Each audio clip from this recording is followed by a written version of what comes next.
Libertad de prensa no es solo poder hablar de lo que uno quiere hablar. Es poder hacerlo sin represalias ni hostigamientos. Saludo muy entusiastamente, que viva Quito. Que viva, Gonzalo. Muchísimas gracias por la invitación. ¿Cómo ha pasado estos días usted? Bueno, son días intensos, llenos de fiesta, de alegría, de entusiasmo y de celebración a nuestra ciudad por los 482 años de aniversario de la fundación de San Francisco de Quito. Muy contentos además con la respuesta ciudadana. Ha sido masiva a pesar de que durante varios de los principales eventos hemos tenido lluvias importantes, hemos tenido lluvias fuertes, intensas, pero eso no ha mermado la alegría y el entusiasmo de los quiteños para celebrar a la carita de Dios por todo lo alto, y estamos, como dije, muy contentos por aquello. Nos aprestamos también al plato fuerte de las fiestas, el día de hoy, 5 de diciembre, y por supuesto mañana, 6 de diciembre. Respecto a lo que usted comentaba, Gonzalo, Quito es una sola. Quito es una sola, y no solamente tenemos que hablar del sur, del norte, tenemos que hablar también, por ejemplo, de las parroquias rurales, de las 33 parroquias rurales que son parte fundamental del Distrito Metropolitano de Quito.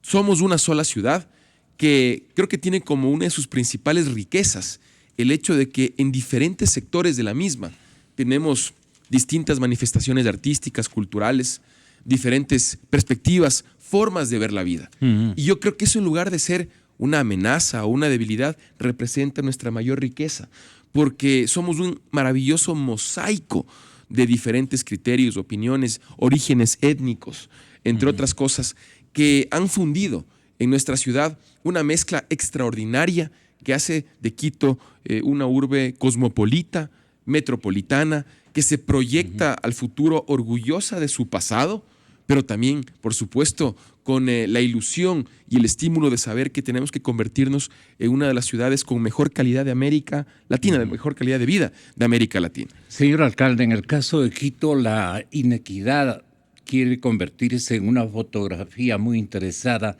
de polarización política y de desigualdad. Dicen, la inequidad existente en Quito y en otras ciudades. Para ello sirve de argumento y de amparo a su respectivo cordón umbilical ideológico. Entonces, aprovechan de esa circunstancia. ¿En Quito se debe seguir aprovechando, o esta administración y las anteriores, la mayor parte de ellas, se han preocupado también de este Quito sureño y se han logrado pasos muy significativos? ¿Usted qué le debe al Quito del Sur? Bueno, primero déjeme decirle algo, Gonzalo. Claro. Es cierto que algunos políticos, a mi juicio, de manera absolutamente irresponsable, han pretendido explotar políticamente la división entre el Quito del Sur y el Quito del Norte. Para mí esa es una actitud reprochable. Creo que todos más bien debemos procurar la unidad en nuestra ciudad, más allá de lo que dije anteriormente. Es obvio que en distintos sectores de la ciudad habrán diferencias. Por supuesto, también hay un importante nivel de desigualdad histórico que estamos muy empeñados en corregir, pero de ahí a que aquello se lo explote políticamente, creo que hay una gran distancia, y por supuesto jamás estaremos de acuerdo en que eso suceda. Nuestra administración, Gonzalo, se ha enfocado en desarrollar grandes obras, megaproyectos en el sur de la ciudad. De hecho, hoy inauguramos uno de ellos y estamos profundamente contentos. Me refiero a la extensión de la ecovía hacia el sur, precisamente, desde Quitumbe hasta Guamaní. Estamos ampliando el recorrido de la ecovía con cerca de 4 kilómetros adicionales de extensión de la misma, 5 nuevas estaciones hermosas que cumplen con las mismas características de modernidad, de funcionalidad que tienen, por ejemplo, las nuevas estaciones del Trole. Me refiero a ser estaciones, primero, mucho más seguras, con estructura de cristal transparente para que desde afuera se pueda ver lo que ocurre adentro, con cámaras de videovigilancia conectadas al sistema ECU 911, estaciones inclusivas, con rampas adecuadas para personas con dificultad de movilidad, con pisos podotáctil y rótulos informativos en lenguaje braille para las personas no videntes. Son estaciones que cuentan con servicios de Wi-Fi, internet gratuito, que son ambientalmente amigables, con iluminación LED, con techos verdes. Tenemos 5 de estas nuevas estaciones en la extensión de la ecovía que inauguraremos hoy. De igual manera, estamos inaugurando una nueva terminal en la zona del antiguo peaje de Guamaní, que brindará conexión con los sistemas de transporte interparroquiales e intracantonales. Gracias a la obra que estamos inaugurando esta mañana, Gonzalo, precisamente en homenaje a nuestra ciudad en estas fechas, será posible incorporar al sistema a más de 180,000 personas de las parroquias del extremo sur de la ciudad que en el pasado no contaban con un servicio de transporte público de calidad. Con esta extensión de la ecovía, junto con nuevas rutas alimentadoras que entran en funcionamiento, estaremos sirviendo a cerca de 60 barrios, ciudadanos, vecinos, que, y digo porque he conversado con muchos de ellos, que por ejemplo, viajar desde la Ecuatoriana hasta el centro o el norte de la ciudad les tomaba alrededor de 1:30 o 2 horas. Tenían que pagar entre $2 y $3 de ida y $2 y $3 de regreso, mientras que ahora podrán hacer ese mismo trayecto en apenas 30, 40 minutos y pagando apenas 25 centavos. Es una transformación en el sistema de movilidad para el sur de la ciudad. Insisto, una obra muy importante que estamos inaugurando esta mañana, en pocas horas más. De igual forma, Gonzalo, usted conoce que con la construcción del metro de Quito estamos dando muchísima importancia al sur de la ciudad. De hecho, se ha iniciado la construcción de lo que será el centro de operaciones. El corazón tecnológico del metro estará en el sur. Se está construyendo en el sector de Quitumbe, al igual que las cocheras, los talleres, que se convertirán en un gran complejo industrial con tecnología de punta, que sin duda contribuirá al desarrollo económico, social, a la generación de empleo de calidad para el sur de la ciudad. Estamos construyendo varias estaciones del metro en el sur de Quito. Lo propio ha ocurrido con las nuevas estaciones del trole. Muchas de ellas que hemos transformado se ubican también en el sur de la ciudad. Está prevista la construcción de una de las 2 primeras líneas del sistema Quito Cable también en el sur. Me refiero a la línea del sistema Quito Cable que conectará la Argelia con Solanda y el mercado mayorista. ¿Para qué? Para conectar a los vecinos que viven en la parte alta del suroriente de la ciudad de manera rápida y eficiente con el sistema trolebús, porque en el mercado mayorista hay una parada del trole, y más adelante con el metro, porque se conectará también con la estación de Solanda. Son algunas de las obras, mega obras, Gonzalo, que como usted ve, estamos inaugurando en el caso de la extensión de la ecovía el día de hoy, y en otras estamos avanzando rápidamente. Importante también señalar lo que hemos venido haciendo en materia de recuperación del espacio público en el sur de Quito. Este año, en el mes de junio, inauguramos un nuevo parque para el sur de la ciudad. Me refiero al Parque de las Diversidades Factory, justamente en homenaje a esa terrible tragedia que ocurrió en la discoteca Factory.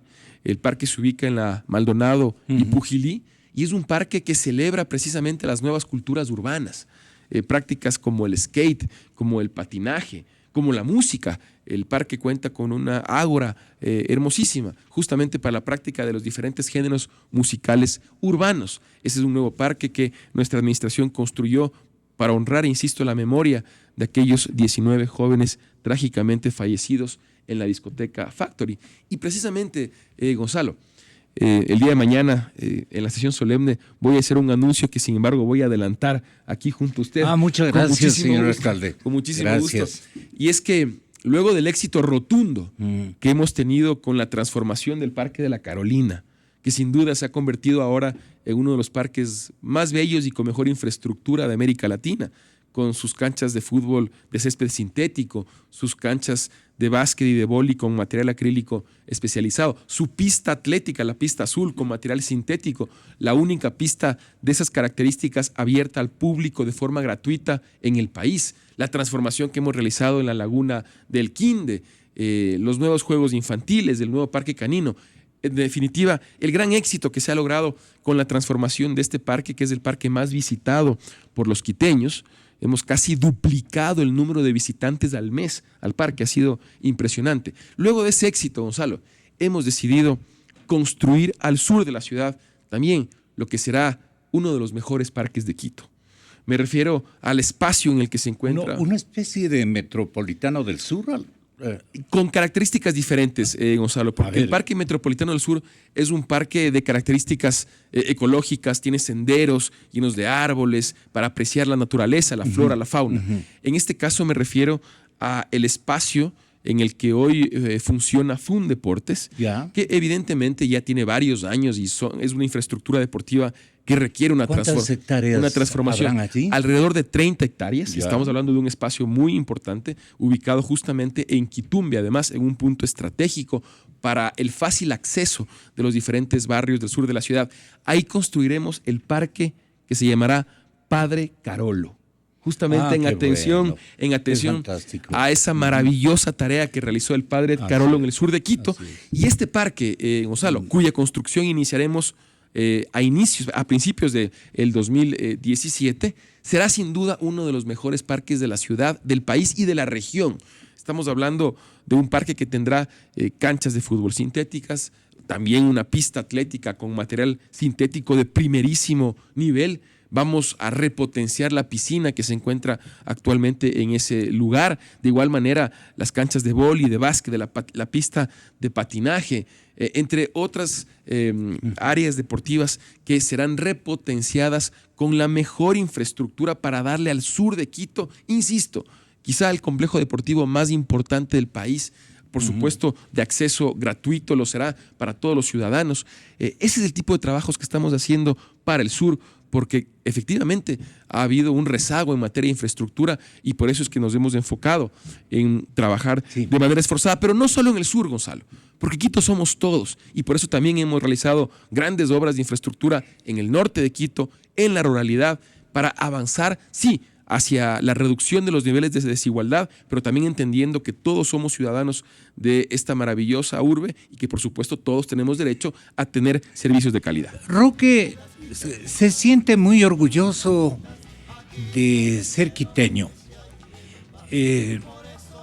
Se preparó para ser alcalde y luego no le dijo a Pilar, voy a ser presidente de la República. No le ha de haber creído, creo. No sé si hubo esa confesión bastante prematura. No. Le dije lo de la alcaldía, lo de la presidencia no le dije y voy a guardar para las próximas elecciones.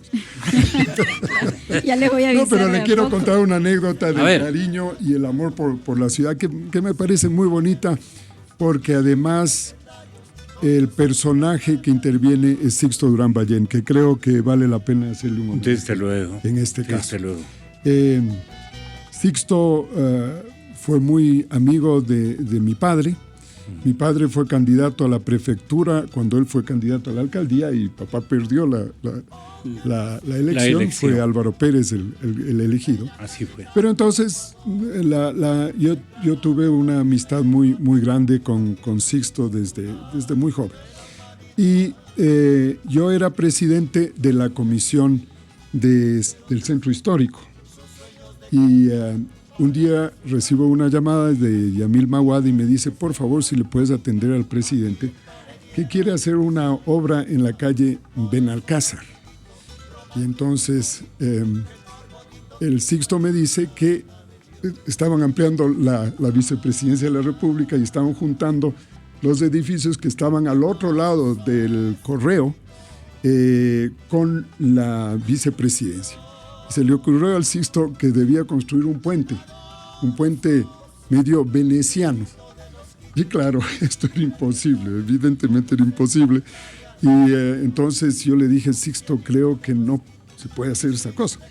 Y entonces, a la semana o algo así, me invitaron a la presidencia de la República porque una cuestión de carácter familiar, el presidente resolvió hacerle un homenaje al yerno, a Leonardo Serrano, que es casado con Kika, con la hija de Sixto, que cumplía 50 años. Sí. Entonces era una pequeñísima fiesta, una cosa en el departamento de la presidencia. Pero no y de golpe aparece un quito de pelucones, ¿no? Sí, totalmente. Aparece Sixto a las 12 de la noche con unos planos bajo el brazo y me dice, Roque, acompáñame un ratito abajo a la calle Benalcázar. Y él había hecho durante la noche una construcción en madera forrada con plásticos negros que simulaban el puente para que yo lo vea y lo hermoso que quedaba el puente.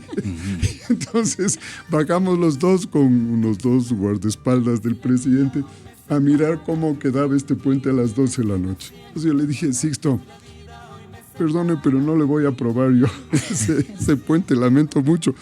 Pero le propongo una cosa, ¿por qué no hace un túnel? ¿Por qué no construye un túnel que conecte la vicepresidencia con los dos lados de la calle? Y efectivamente es lo que se hizo. Hoy día se comunica con un túnel.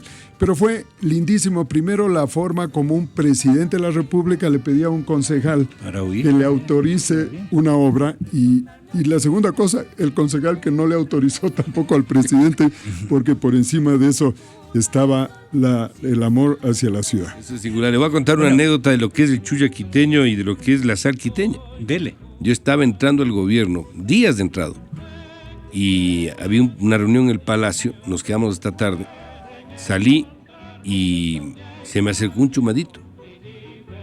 Y claro, había atrasos con la educación, con la salud, una serie de compromisos no cumplidos desde ese momento. Y el chumadito se me acercó y me dijo, en su hablado de chumadito me decía, vea ministro, no nos pagan para la salud, no nos dan para la educación, aunque sea dese para un trago. Y eso es real. Yo decía, este no está tan chumadito. La tiene clara. Pilas, ¿no? Así que esa es una anécdota que me ocurrió. Y una muy rápida, que esta sí es genial a propósito de lo que la María Paula decía, que hay también espacios alternativos. Un día estaba en la prefectura y llega un señor vestido de negro, chompa de cuero, con pupos, con una cola grandota, con botas. Dice, economista, dice, usted fue mi profesor en la central y vengo a proponerle una cosa. Dice, queremos hacer un seminario de heavy metal.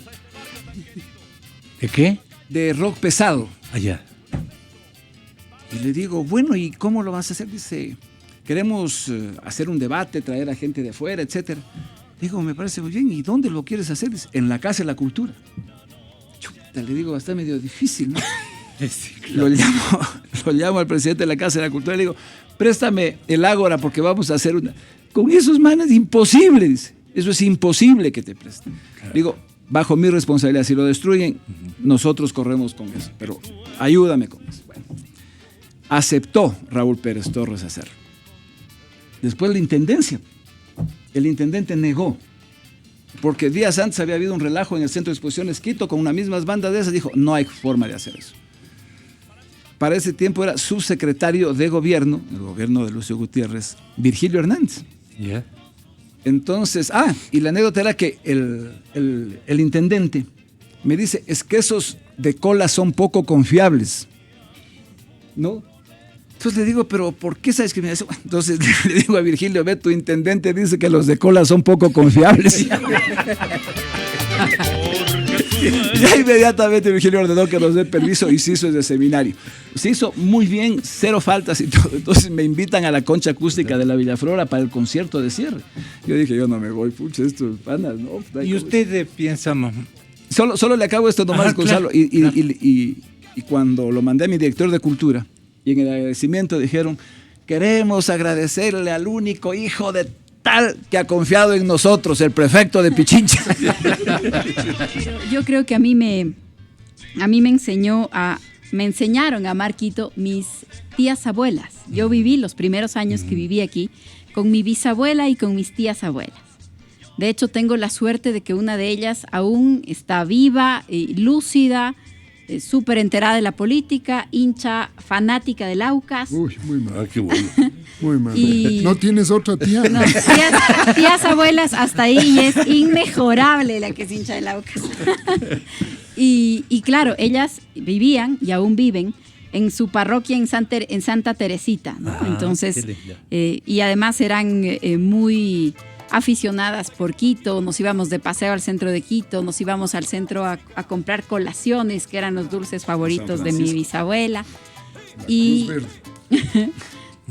entonces, ¿cómo son ellas hasta ahora? A mí me parece que ese es muy el carácter de los quiteños. El barrio en el que ellas viven, la Mariscal, se ha ido convirtiendo en una zona más de fiesta que de vivir, ¿no? Pero ese es su barrio, están al lado de Santa Teresita, están las vecinas. No lo han abandonado. No van a moverse de ahí.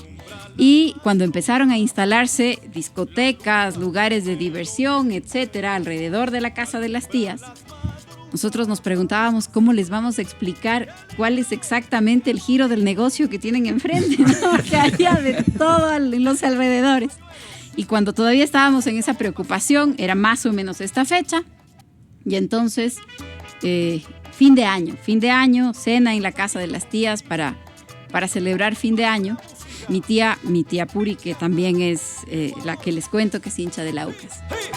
Es otra muy aficionada de las fiestas de Quito de fin de año, hace los años viejos, indignada con las prohibiciones de ponerles camaretas a los años viejos, no puede creer, les pide a todos los nietos que le ayuden a conseguir porque no hay cómo hacer años viejos sin eso. Y entonces estábamos cenando y dice, tenemos que salir, porque ya va a ser medianoche y tenemos que salir a la vereda. Además, yo ya me puse de acuerdo con todas las vecinas para tener un solo año viejo. Entonces, efectivamente, había organizado a la cuadra. Nosotros estábamos temerosos de cómo comentarle lo que pasaba alrededor. Ella ya había organizado a la cuadra para el año viejo y tenía las uvas para todo el barrio, para todas las vecinas, para todos los amigos de la calle. Y creo que ellas, con ese ánimo que les cuento y con esa apertura que a mí me ha impresionado siempre tanto, son seguramente las que me enseñaron a querer a Quito. Vea, primero debemos empezar por recordar que todos somos quiteños. Desde Piura hasta Colombia, todos somos quiteños. Porque ese es el nombre de nuestra región. Y cuando se fundó la primera ciudad de Quito, que es Santiago de Quito, a orillas del Colta, de donde yo soy de origen, de Riobamba, de Colta, de esas partes. Ahí se fundó Santiago de Quito. Y Diego de Almagro fundó allí mismo, adelantado, la ciudad de San Francisco de Quito para que la fuera a fundar Belalcázar, Francisco Moyano, pues no es cierto, que tomó el nombre de su ciudad. Así es. Pero lo que debemos destacar en este momento, por lo que usted está trayendo el tema, es el espíritu rebelde y de libertad de los quiteños, tanto de la raza española, la conquistadora, como de la raza originaria de aquí. Porque la resistencia que dieron contra los españoles, los indígenas, que si no los salva además del volcán Tungurahua, después de la famosa batalla en el nudo de Tío Cajas, otro destino pudo ocurrir, al menos en el largo plazo. Pero entrando a la República, o entrando a la colonia, mejor dicho, el espíritu de libertad de los quiteños, y muy apropiado a lo que usted ha traído al tema y lo que estamos empezando a hablar con la exposición de César y lo que estamos sintiendo este momento. Aquí fue la revolución de las alcabalas, pues, y lo que nos están haciendo es peor que lo de las alcabalas, con la plusvalía, con los encajes bancarios y con el robo de los fondos públicos, pues, y a cargo de los mismos que son responsables por acción o por omisión, está el corregir en el Petroecuador los robos que se han perpetuado, pues, ¿no es cierto? Y ahora se están disputando para proteger o no proteger entre el candidato a la presidencia y el candidato a la vicepresidencia. ¿Quién le protege a Merizalde y quién no les protege a Merizalde? ¿No? Se han robado a cargas la plata del pueblo ecuatoriano y ahora le quieren pasar la factura acá. Y son ellos mismos los que quieren no solo defender a los que han estado, sino que son los que quieren seguir administrando o robando en este país. Ese es el desafío que tenemos hoy en día los quiteños, desde el 8, sin propagandas de listas. Haga la fineza, doctor Gándara, de saludar a esta urbe que nos cobija. La he saludado al recordar su espíritu de libertad. La he saludado al recordar lo de las alcabalas. Le saludo al recordar que en esta ciudad se hizo algo que en Chile le llamaron Quito Luz de América. No es que nos hemos tomado el nombre aquí, pues, ¿no es cierto? Porque ir a pedirle al presidente de la audiencia, el doctor Antonio Ante, en su casa suya de él, en el Palacio de Gobierno, irle a pedirle su renuncia y decirle que ya no esté en el cargo. Todas esas cosas son páginas gloriosas de Quito. Festivo, además, como buen quiteño, adoro el fandango. Y eso sí, por las venas. Yo sí le canto además a Quito, porque España te amó. Y claro, también debo decir, porque China te peló. o nos peló. Entonces los Por ahí últimos es la 10 cosa. años, gracias a estos socialistas del siglo XXI, que no son ni de aquí ni de allá, que se sienten más cubanos, ¿no es cierto?, o chinos, que quiteños o ecuatorianos, y esa es la verdad. bien. Nos quieren imponer, pero no nos vamos a dejar. Y fíjese, a los 482 años que cumplimos mañana, como Fundación Española de Quito, así les duela, Española de Quito, y que nos oigan muy bien, a los 482 años y 2 días, los quiteños y los ecuatorianos intolerantes vamos a estar en las calles exigiendo que se nos respete. Así es que yo creo que esa es la mejor fiesta de Quito.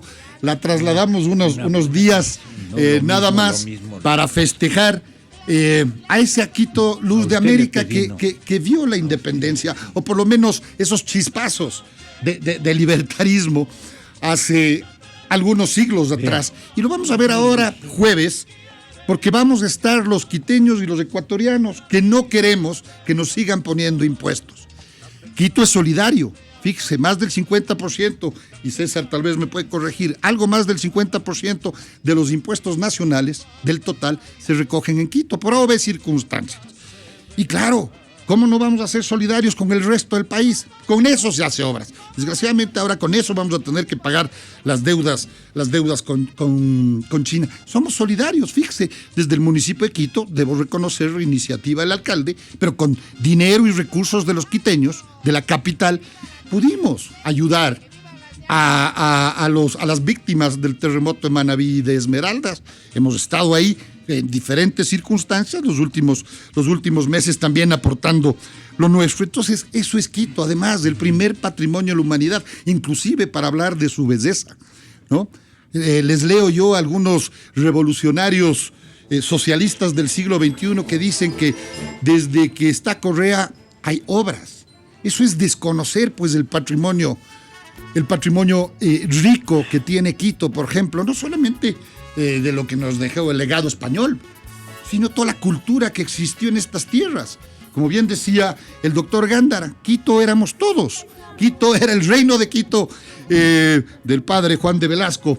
Ese era el reino de Quito. Entonces no nos pueden desconocer y no vamos a permitir que nos desconozcan. Así es que los quiteños sí estamos en pie de lucha, cierto, festejando a Quito, pero la mejor manera de festejarnos, les gusta o no, les duela o no, la Fundación Española de Quito es levantando nuestra voz nuevamente desde la capital de los ecuatorianos en contra de estos que nos quieren someter e imponer sus culturas, sus ideas, que además no son de ellos, sino del Foro de Sao Paulo. Homenaje a la ciudad de Quito. Tenga la bondad, doctor. Muchas gracias por la invitación, Gonzalo. Primero, una satisfacción estar con tan distinguidos panelistas en esta mesa. Y segundo, cumpliendo con el encargo que usted nos hace en este momento, que es encargo también propio, tengo que expresar mi saludo y mi homenaje a la ciudad de Quito, a sus hombres y mujeres, a los artesanos, a los trabajadores, a los intelectuales, a las amas de casa, a los niños, a los jóvenes, a los adultos, a todos aquellos ciudadanos que habiendo nacido en Quito o habiendo llegado a radicarse en Quito, pues gozan de la acogida de la capital de la República. Un saludo al señor alcalde y al Consejo Municipal, que son los representantes legales del Cantón Quito, de la ciudad de Quito. Y tengo que expresar lo que usted, con toda razón, decía al comienzo. Aquí hay quiteños nacidos en Quito, pero hay quiteños también de corazón que hemos venido a radicarnos en la capital por varias razones desde hace muchísimo tiempo. En mi caso, desde hace aproximadamente unos 37 o 38 años, cuando tuve que cumplir funciones en la legislatura, me tuve que radicar aquí en la capital con toda mi familia. Además de que hay que destacar algo que tal vez no se ha dicho hasta este momento, que Quito, pues aparte de ser una ciudad acogedora y cosmopolita, tiene especiales condiciones para que eso ocurra. Aquí es el centro, Quito es el centro político de la nación. Aquí se desenvuelven las principales funciones del Estado, la función ejecutiva, la función legislativa, la función judicial, Corte Suprema de Justicia, ahora Corte Nacional de Justicia, Corte Constitucional, es decir, todos los principales organismos, las cabezas de los principales organismos funcionan aquí en la capital, y eso naturalmente pues concita que los ciudadanos de todas las latitudes tengamos que por una u otra razón acudir a la capital de la República. Y antes de esto hay que destacar pues la importancia que antes y ahora tienen el sector educativo, las universidades. Antes se pensaba verbigracia en la Universidad Central, después vino la Universidad Católica, ciertamente que en Guayaquil también se fundó la Universidad de Guayaquil, pero poco a poco fueron apareciendo nuevos centros superiores de estudio. Entonces eso, claro, también concentraba a las familias de Quito interesadas por la educación superior de sus hijos. De sus hijos, así es. Y entonces todos estos factores han conllevado pues a que Quito se convierta en una ciudad cosmopolita, aunque diversa, ¿no? Aquí encuentra usted de todo, costeños, serranos, encuentra indígenas, encuentra cholos, encuentra mestizos, encuentra blancos, es decir, de todo, de tal manera que esta sí es una ciudad cosmopolita. Luego, pues la historia y la tradición de Quito son también de los atractivos muy grandes. Ahora, el atractivo turístico de los ecuatorianos y de los extranjeros es nada menos pues que la historia que tiene Quito, su centro histórico, que lo hemos preservado y han hecho bien las diferentes administraciones municipales en hacerlo, mantener ese como el patrimonio pues intangible, si es el término adecuado, y tangible también de la humanidad. Para el país. Fernando Santos Albite saluda a Quito. Muchas gracias, Gonzalo, al doctor Wilfrido y a Lucho, un cordial saludo y a su audiencia. Mire, Gonzalo, yo me considero un típico quiteño, ¿verdad? Mi papá no era quiteño, mi papá era de la costa, papá era de la provincia de Los Ríos. Él nació en Quevedo porque mi abuelo en la época del boom cacautero tenía unas boticas ahí, entonces, pero no había universidad. ¿Era médico? Nada. ¿Su abuelo? Mi abuelo era médico y mi papá vino a estudiar medicina. Ya. Pero llegó a la casa de un tío de él, el doctor Luis Eladio Benítez Jara, primo de mi abuelo, y el doctor Luis Eladio Benítez le dijo: no estudies medicina, estudia leyes porque yo no tengo hijos y ¿cómo vas a vivir conmigo? Hazte abogado. Entonces mi papá se hizo abogado, siendo su papá médico y habiendo venido a estudiar medicina. De ahí le dieron una beca en los años fines de los 30 y se fue a México y le conoció a mi mamá. Mi mamá era mexicana. Ya.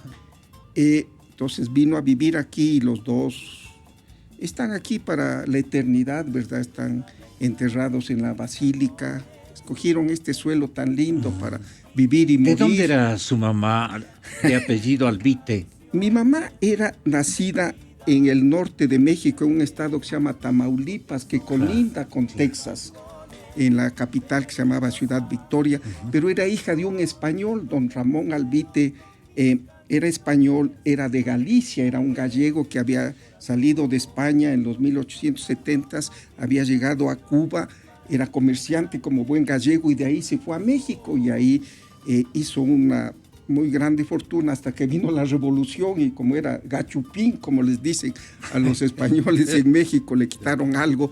Pero mi mamá nació de un padre español y de una madre mexicana. Y vino a Quito y se hizo una gran quiteña. Le encantó Quito, le encantó Quito. Entonces, en ese sentido, yo soy el producto de como la mayoría de los quiteños, ¿verdad? Sí. De padres de que no son de aquí. Pero yo me eduqué en Quito. Me eduqué en la escuela, en el pensionado Luis Ulpiano de la Torre, que era una escuela experimental. Era sí. Experimental.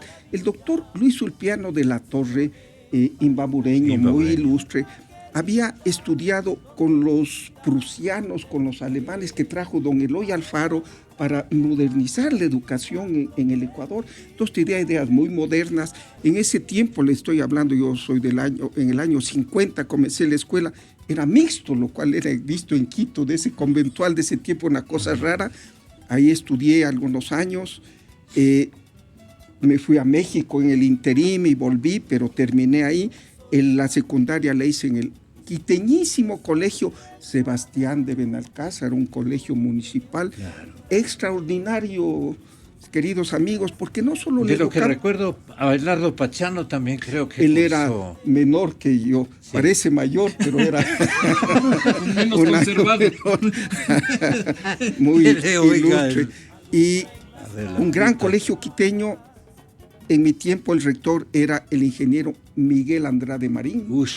Un educador extraordinario, porque en el colegio no solo nos enseñaron las matemáticas, la geografía, la historia, la literatura, el castellano, sino la ética y la moral. Era un colegio de una disciplina, ¿verdad? Serio. El que cometió un error tenía que pagarlo, el que mentía tenía que ser castigado. Y después me eduqué en la Universidad Central, en la cual mi padre era profesor durante muchos años. Entonces, yo me nutrí de esta savia, de estas enseñanzas, de estos ejemplos quiteños, y me siento un quiteño. ¿Y cuál es el orgullo del quiteño? La rebeldía, ¿verdad? Fíjese, Quito ha hecho 3 revoluciones extraordinarias que han pasado a la historia. En la colonia, la revolución de las alcabalas, la revolución de los estancos. Y más importante que eso, el 10 de agosto de 1889, la revolución que nos independizó, ¿verdad? Que nos independizó. Y de paso hemos hecho algunas chiquitas, algún par de tiranuelos, algo que se han dado de vivos, los hemos puesto en su sitio, ¿no? Y creo que lo seguiremos haciendo. Así es que me siento orgulloso de ser quiteño. Quito, quiero repetir, es la rebeldía de la ciudad. Ahorita estamos en fiestas, estamos entonaditos, como se dice, pero que pasen estas fiestas y va a haber aquel que quiere burlarse de nosotros en estas fiestas, dándonos un verdadero paquetazo contra los pobres, lo que le vamos a decir cuando terminen las fiestas.